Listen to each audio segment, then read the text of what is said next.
Hi, I'm Caroline Talib here at AIDS 2024, and I'm with Dr. Jen Cates and Dr. Patrick Sullivan. As PACHA's global co-chairs, what have you seen over the last couple of days that really stood out to you? Hi, everybody. This is Jen Cates. It's really good to be here. There's been so much that I've seen over the last few days, but two things jump out at me. One is the theme of the conference, putting people first. That's really what PACHA's theme has been about for, I don't know, you helped start that, PACHA to the people. So it was really a reminder that what we're all about, what we're trying to do is really understand where people are and center our response around their needs. The second was, among the many scientific announcements were the incredible findings on PrEP, twice a year, long-acting injectable PrEP for women. And there were, people could read about it, but there were 0 infections, which is essentially unheard of in science. But the other thing that I took away from that is we have had approval for PrEP for 12 years, and so many people, women, gay and bisexual men, are not accessing it. So we're sort of failing on the implementation side. Now that we have this new science, what we really have to do is figure out how to get it to people. And I know that's what we're trying to focus on in the US as well as around the world. And Dr. Sullivan?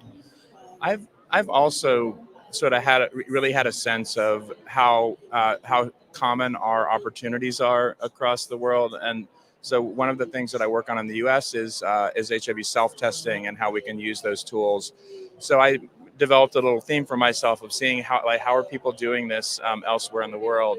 And one thing that really struck me was just how common the barriers are. We think about different parts of the world having unique challenges, and that's true.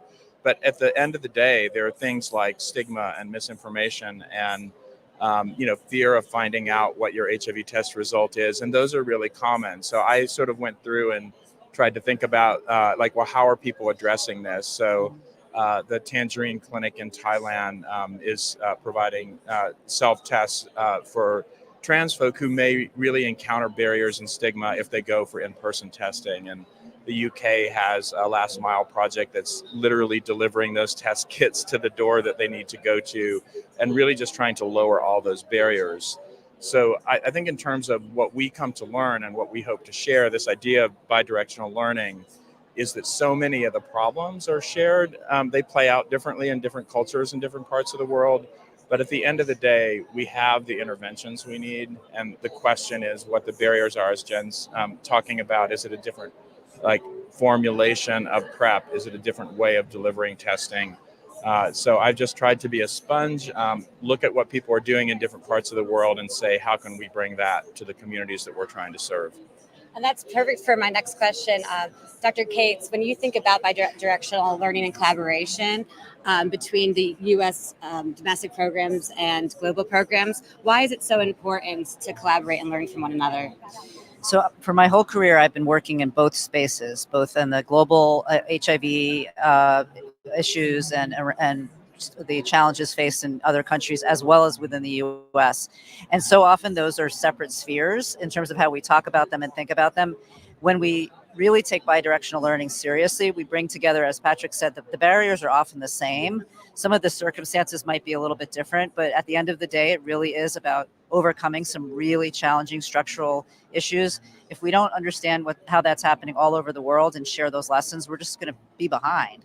So I think it's just a sort of a no-brainer at this point. And one of the things that Patrick and I will do going back to the US and going back to PACHA is try to bring a lot of the information that we've learned here to the other PACHA members and the community, as well as share how they can get more information about all of what was shared at the conference. So. And I will say, we do have a PACHA meeting coming up on August 28th and 29th. And Dr. Sullivan, can you tell us a little bit about day one, what it's going to be about? So in August, we're going to be looking more at this issue of bi-directional learning and what's going on around the globe. So the U.S. government and governments around the world also invest in trying to transform and the epidemic around the world. It's a global epidemic. So we'll have a chance to look at some of the mechanisms for that, how they have impact, and again, take this perspective of with the common challenges that we have, why we really want to work at home and why we really want to work around the world, because there are lessons to be learned everywhere, and that raises all the boats. Well, thank you both very much, and please visit hiv.gov for more information. Thank you.